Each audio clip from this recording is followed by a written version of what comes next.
하나님 주시는 말씀 같이 보겠습니다. 열왕기상 18장 1절부터 19절까지 말씀인데 제가 몇 절만 선택해서 읽도록 하겠습니다. 제가 봉독하겠습니다. 1절입니다. 많은 날이 지나고 제3년에 여호와의 말씀이 엘리야에게 임하여 이르시되 너는 가서 아합에게 보이라. 내가 비를 지면에 내리리라. 엘리야가 아합에게 보이려고 가니 그때에 사마리아의 기근이 심하였더라. 아합이 왕궁 맡은 자 오바댜를 불렀으니 이 오바댜는 여호와를 지극히 경외하는 자라. 7절. 오바댜가 길에 있을 때 엘리야가 그를 만난지라. 그가 알아보고 엎드려 말하되 내 주 엘리야여 당신이니이까. 그가 그에게 대답하되 그러하다. 가서 너의 주에게 말하기를 엘리야가 여기 있다 하라. 14절입니다. 이제 당신의 말씀이 가서 너의 주에게 말하기를 엘리야가 여기 있다 하라 하시니 그리하면 그가 나를 죽이리이다. 엘리야가 이르되 내가 섬기는 만군의 여호와께서 살아계심을 두고 맹세하노니 내가 오늘 아합에게 보이리라. 아멘. 자, 여러분은 엘리야 하면 무엇이 생각이 나십니까? 아마 갈멜산에서 바알과 아세라 선지자들과 대결하고 승리했던 멋진 장면이 아마 가장 많이 생각이 나실 것 같습니다. 자, 우리가 엘리야의 삶과 사역을 바라볼 때 놓치지 않아야 되는 것은 엘리야의 승리가 아니라 엘리야를 통하여 일하시는 하나님이십니다. 하나님이 어떻게 일하고 계신가를 우리가 봐야 되는 거죠. 하나님이 어떻게 엘리야를 세우시며 엘리야를 어떻게 훈련시키시며 하나님이 이끌어 나가시는 그 역사에 어떻게 사용하시는가, 하나님의 일하심을 우리가 볼 수 있어야 됩니다. 엘리야를 통해 일하시는 하나님을 봐야 나를 통하여 일하시는 하나님을 내가 볼 수가 있습니다. 자, 엘리야는 열왕기상 17장에 갑작스럽게 등장을 하고요. 그리고 18장 뒷부분에 바알과 아세라 선지자들과의 갈멜산에서의 대전투를 치르고 19장에도 계속해서 엘리야의 이야기가 진행이 되고 있는데 오늘 우리가 읽은 이 18장 앞부분에 느닷없이 오바댜라고 하는 사람이 등장하고 있습니다. 자, 오늘 우리 말씀은 왜 오바댜가 엘리야 이야기의 이 중간에 또 끼어들어 있는가, 이것이 엘리야의 전체 스토리와 무슨 관계가 있는지 생각하면서 시작해 보겠습니다. 자, 3절에 보니까 오바댜라고 하는 사람이 등장하는데 성경이 이 사람을 이렇게 소개하고 있습니다. 3절입니다. 아합이 왕궁 맡은 자 오바댜를 불렀으니, 이 사람이 어떤 사람이냐 하면 여호와를 지극히 경외하는 사람이었습니다. 대충 하나님을 알고 하나님을 섬겼던 그런 사람이 아니라 지극히 마음을 다하여 중심으로 최선을 다하 여호와를 경외했던 사람입니다. 자, 더군다나 이 사람이 대단한 사람이에요. 4절을 한번 보십시오. 이세벨이 여호와의 선지자들을 멸할 때에 오바댜가 선지자 100명을 가지고 50명씩 굴에 숨기고 떡과 물을 먹였더라. 여러분, 성경이 읽다 보면 참 재미있는 부분이 있습니다. 자, 3절에서 오바댜를 아주 대단한 지극히 여호와를 경외하는 사람으로 소개하고 있고요. 이어 4절에는 이 오바댜가 어떻게 하나님을 지극히 경외했느냐, 그 살벌한 시기에 100여 명이나 되는 여호와의 선지자들을 자기의 목숨을 걸고 살려준 그러한 일을 설명하고 있습니다. 자, 그러니까 우리가 3절과 4절만을 놓고 본다면 오바댜는 아합과 이세벨의 위협에도 불구하고 전혀 죽음을 두려워하지 않는 믿음의 용사 같습니다. 자, 그런데 7절 이하를 보면 이 오바댜의 전혀 다른 모습을 볼 수가 있는데요. 자, 7절을 제가 한번 읽어보겠습니다. 오바댜가 길에 있을 때 엘리야가 그를 만난지라. 그가 알아보고 엎드려 말하되 내 주 엘리야여 당신이시니이까. 자, 여러분, 그 살벌한 시대에 여호와의 선지자를 100명씩이나 몰래 숨겨주고 살려주었던 사람이, 자, 이렇게 우연하게 엘리야를 만나게 되었습니다. 여러분 같으면 엘리야를 만난 오바댜의 심정이 어떨 것 같습니까? 마치 천군 만마를 만난 것 같지 않겠습니까? 자기 혼자서도 선지자 100명을 숨겨주며 여호와를 경외했는데 적어도 자기보다 신앙이 몇 단계 고수인 믿음의 영웅 엘리야를 만났습니다. 신이 나야 되고 엄청나게 힘을 얻고 격려를 받아야 정상이죠. 이전보다 더한 일도 할 수 있을 것 같은 그러한 자신감을 충전받아야 될 것입니다. 자, 그런데 오바댜를 만난 엘리야가 지금 엘리야가 오바댜를 만나자마자 내가 지금 아합을 보고 싶다. 가서 좀 전해라. 이렇게 이야기를 하자 오바댜가 완전히 바뀐 태도를 보여주고 있습니다. 정색을 하면서 9절에 보니까 이르되 내가 무슨 죄를 범하였기에 당신이 당신의 종을 아합의 손에 넘겨 죽이게 하려 하시나이까. 자, 완전히 바뀐 태도를 볼 수가 있습니다. 자, 오바댜가 왜 이런 반응을 보였을까요? 만약 오바댜가 아합에게 가서 아합이 당신을 보고 싶다 하는데요. 자, 소개를 했습니다. 근데 아합이 사라졌어요. 그러면 오바댜는 어떻게 되는 겁니까? 그냥 죽는 것이죠. 자, 오바댜에게 이러한 두려움이 있었습니다. 근데 여러분 좀 앞뒤가 안 맞지 않습니까? 이렇게까지 아합을 두려워했으면 무슨 배짱으로 선지자를 100명씩이나 숨겨주고 그동안 여호와를 지극히 경외하였다. 이건 도대체 우리가 어떻게 해석을 해야 될까요? 여호와를 지극히 경외하는 자라고 하기보다는 아합을 지극히 두려워하는 자라고 소개를 해야 되지 않았겠습니까?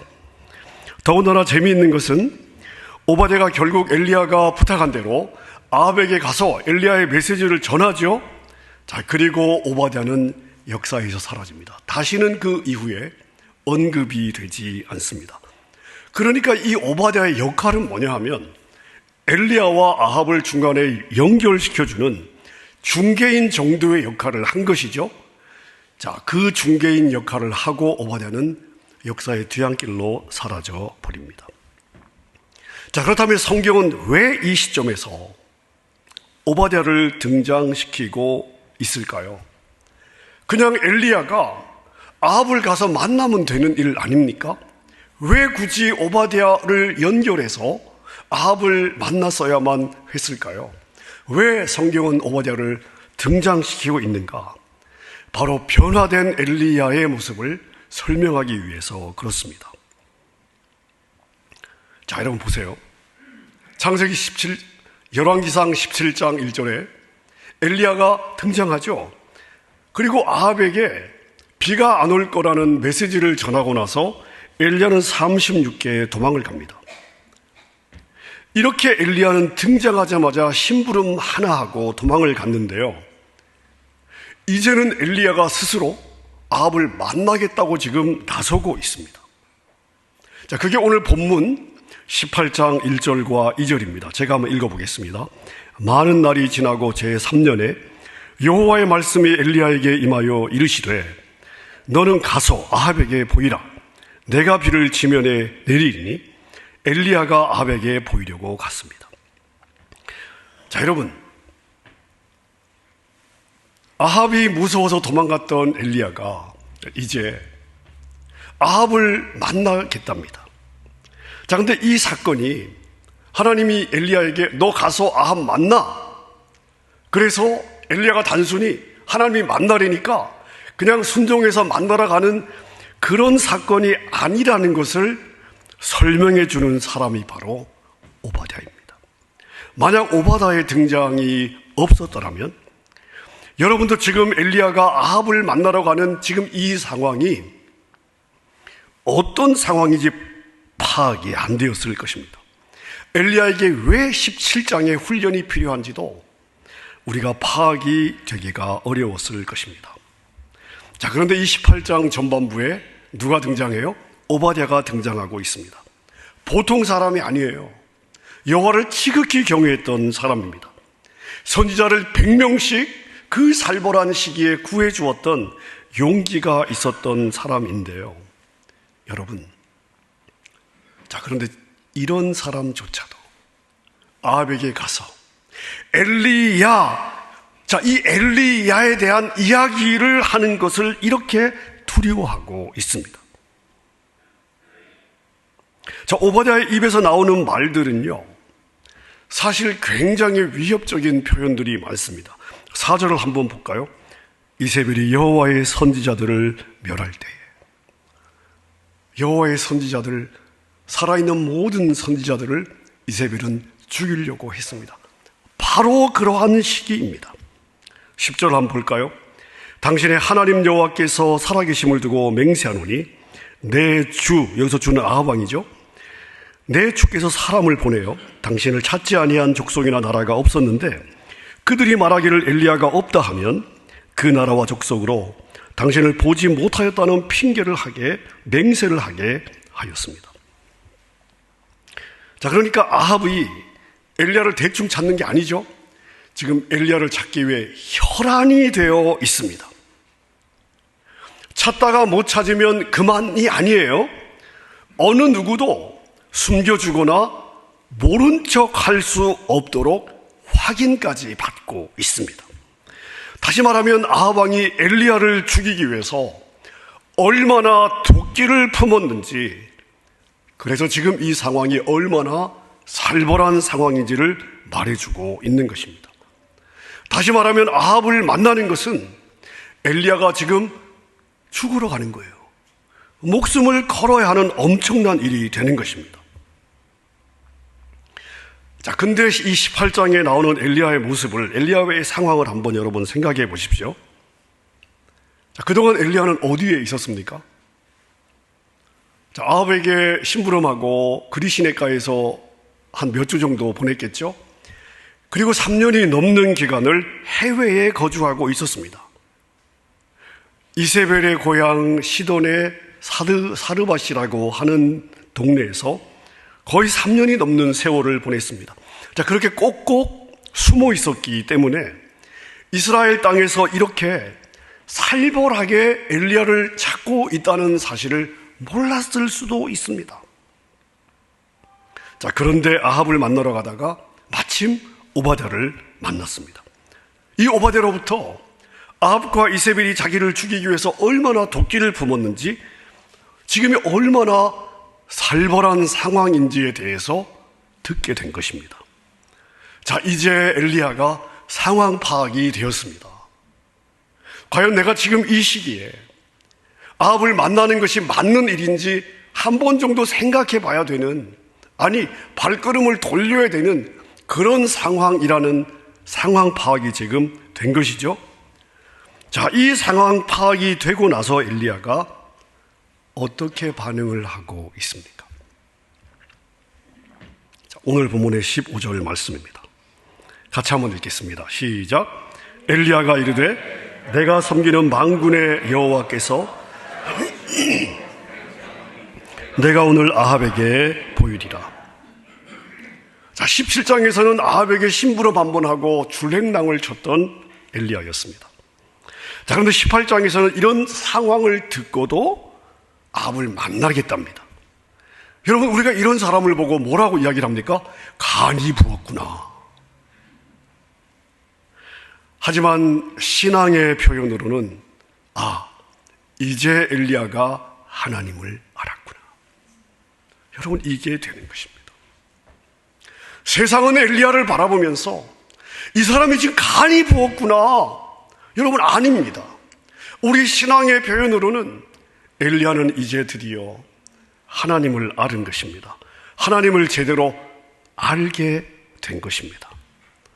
하나님을 제대로 알게 되면 변화되는 줄로 믿습니다. 자, 그런데 엘리야가 어떻게 하나님을 알게 되었죠? 엘리야는 무슨 일을 통하여 하나님을 알게 되었을까요? 자, 이걸 설명해 주는 것이 바로 17장에 나오는 세 번의 계시 사건입니다. 자, 첫 번째 사건이 까마귀 사건이죠. 자, 이미 우리가 살펴보았습니다. 그리시네가에 도망가서 지금 숨어있는 엘리야 선지자의 모습을 한번 그려보십시오. 남성다운 패기를 발견할 수 있겠습니까? 아니면 영웅다운 모습을 찾아볼 수 있겠습니까? 선지자의 그 믿음의 패기를 우리가 과연 볼 수 있을까요? 혹시라도 개울가에 숨어있는 자신을 발견할세라 여러분 숨어서 몰래 까마귀가 가져두는 떡과 고기를 먹는 그런 모습이 아니었을까요? 여러분 바로 그런 엘리야의 모습입니다. 자, 그 다음 장면도 다르지 않습니다. 시돈에 속한 사르밧 지방으로 갔는데 하필이면 과부의 집입니다. 물론 까마귀한테 얻어먹는 것보다는 나을 수도 있겠습니다만은 과부와 그 아들이 먹을 것을 빌붙어서 얻어먹고 있습니다. 여러분 한번 생각해 보십시오. 이 여인은 이방 지역에 살면서 바알과 아스다롯 이 이방 신을 섬기는 여인입니다. 오늘날로 표현하자면 기독교의 목사가 인도로 도망을 가가지고 신두교를 믿는 보살에게 빌부터 얻어먹고 있는 그런 장면 아니겠습니까? 자, 세 번째 장면도 별로 우아해 보이지 않습니다. 이 부분은 저희가 자세하게 살펴보진 않았습니다만은 17장 세 번째 사건을 보면요, 엘리야가 머물던 이 과부에게 아들 하나가 있었습니다. 독자인 거죠. 자, 그런데 이 아들이 죽었습니다. 아들을 잃은 과부는 당연히 뒤집어졌겠죠. 그리고 하나님과 엘리야를 원망합니다.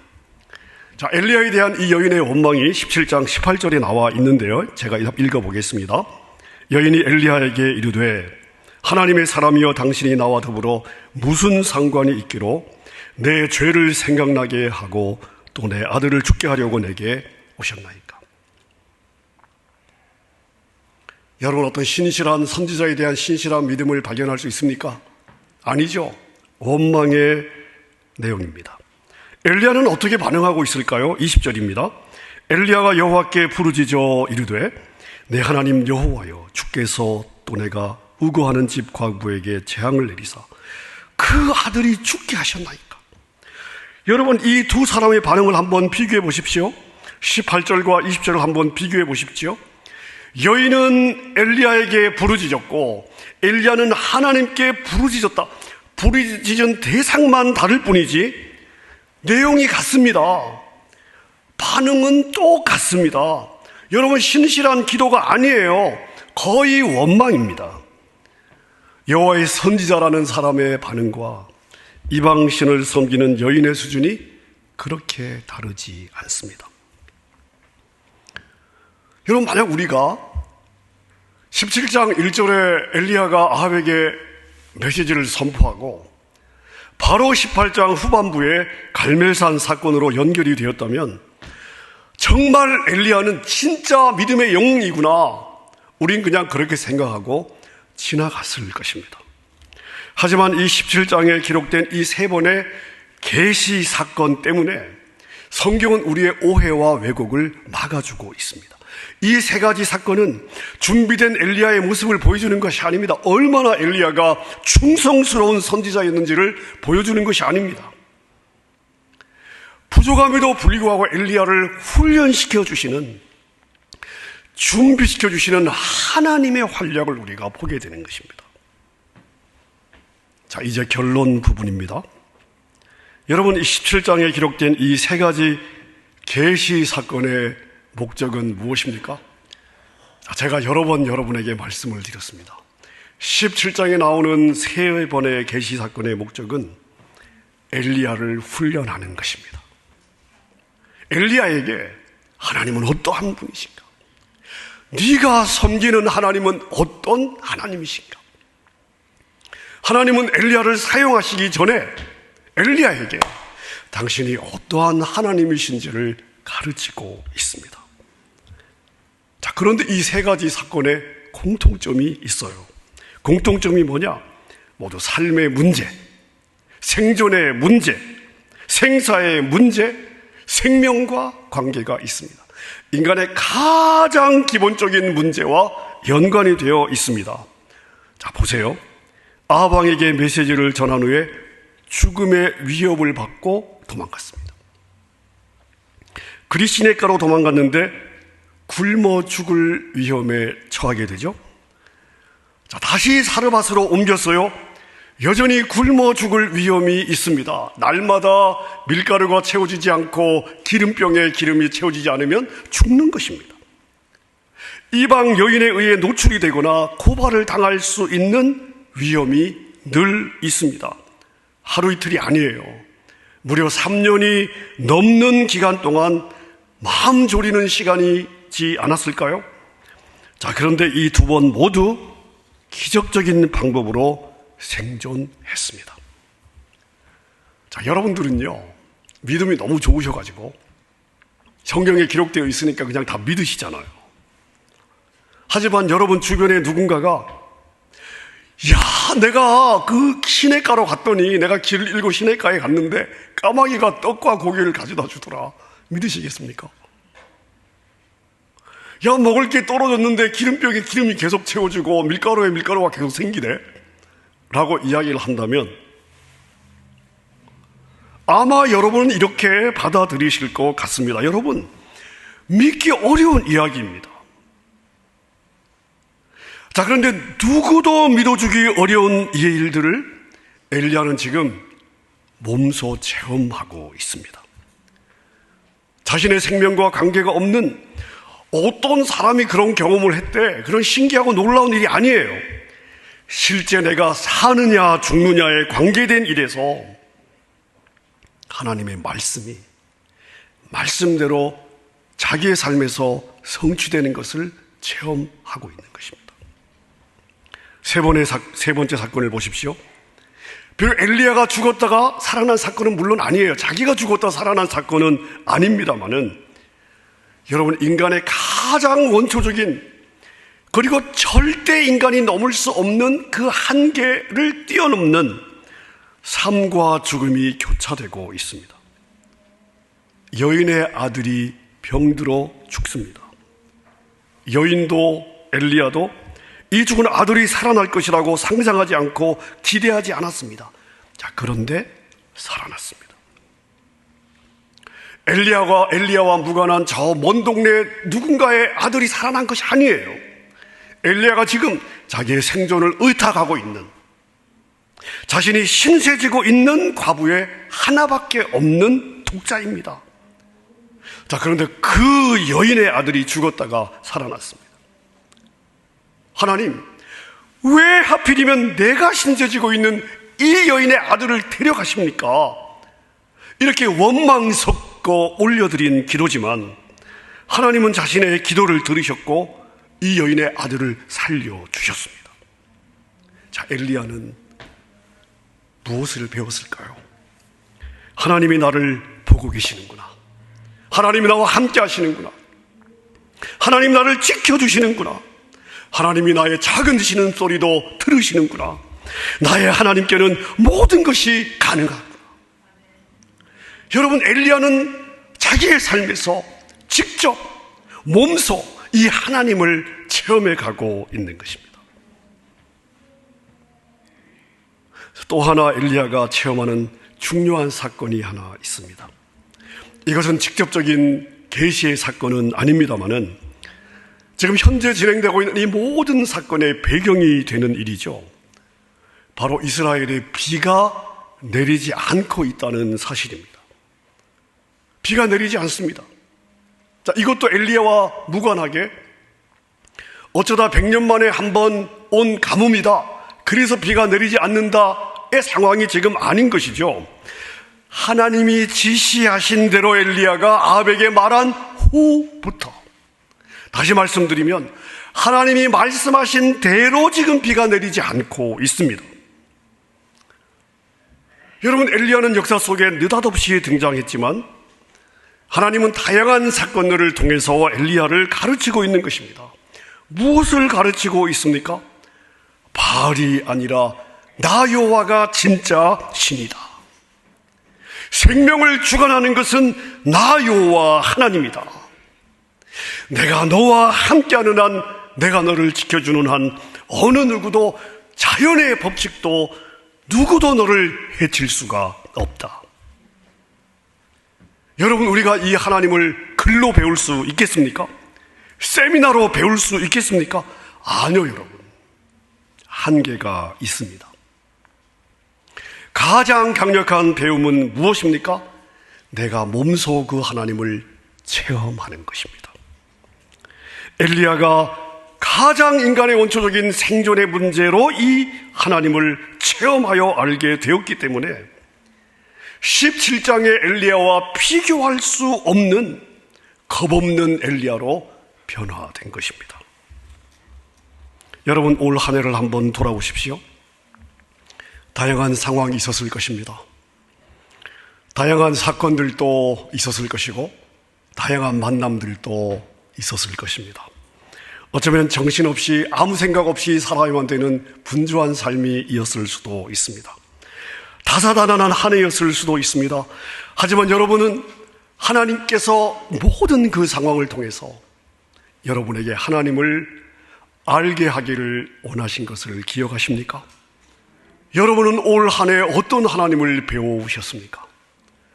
여러분 안에 이 하나님을 알게 된 칙으로 인하여 변화된 삶의 열매가 있으십니까? 여러분, 하나님은 오늘 2022년의 마지막에 서서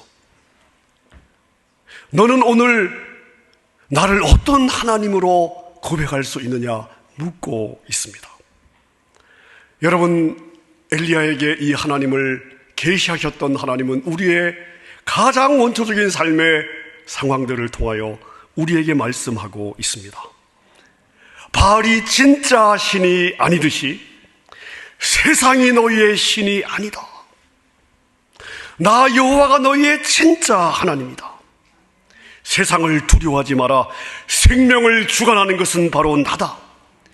내가 너와 함께하는 한, 내가 너를 지켜주는 한 어느 누구도, 자연의 법칙까지도, 세상의 어느 권력도 너를 해할 수가 없다. 아멘입니까? 이 하나님을 아는 사람은 인생을 아는 사람입니다. 이 하나님을 아는 사람은 사실 여러분 모든 것을 아는 사람이에요. 사랑하는 여러분, 날마다 이 하나님을 더욱 깊이 알아가시고 이 하나님을 알아가는 기쁨이 여러분의 삶에 늘 있으시기를 바랍니다. 여러분의 여정에 하나님의 일하심의 열매들이 늘 가득하기를 우리 주님의 이름으로 축원합니다. 함께 우리 찬양하십시다.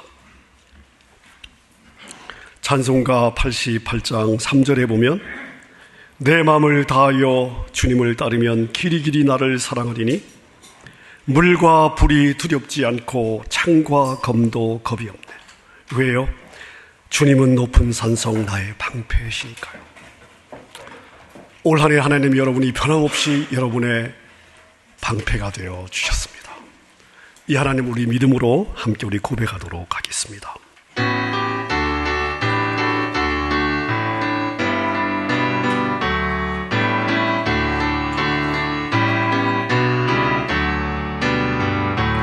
내 마음을 다하여서 주님을 따르며 길이 길이 나를 사랑하리.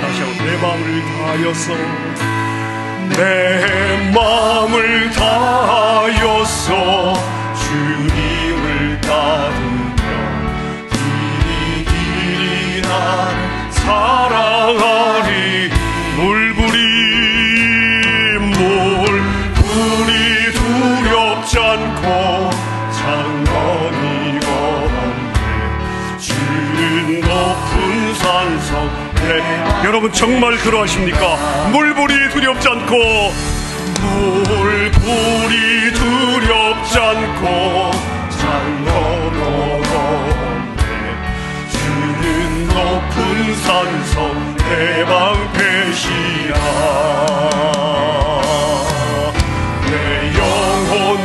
모이시는 그네 누리고 다시 주를 뵙기 원하네.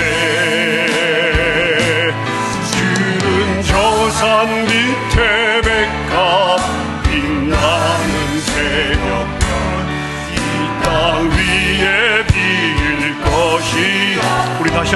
내 마음을 다하여서 내 마음을 다하여서 주님을 따르며 길이 나를 사랑하리. 물불이 두렵지 않아요. 물불이 두렵지 않고 장성도가 없네. 주는 높은 산성 내 방패. 세상이 두렵잖아요. 물불이 두렵지 않고 장성도가 없네. 주는 높은 산성. 내 앞에 있는 어떤 장애물도 두렵잖아요. 물불이 두렵지 않고 장성도가 없네. 주는 높은 산성 내 방패시라. 내 영혼 먹이시는 그 은혜 누리고 나 뵙기 원하. 주는 저 산 밑에 백가 빛나는 새벽별 이 땅 위에 빛. 우리 다시 한번 내 영혼 먹이시는 내 영혼 먹이시는 그 은혜 누리고 나같이 뵙기 원하. 아멘. 주는 저 산 밑에 백가 빛나는 새벽별 이 땅 위에 빛 것이 없도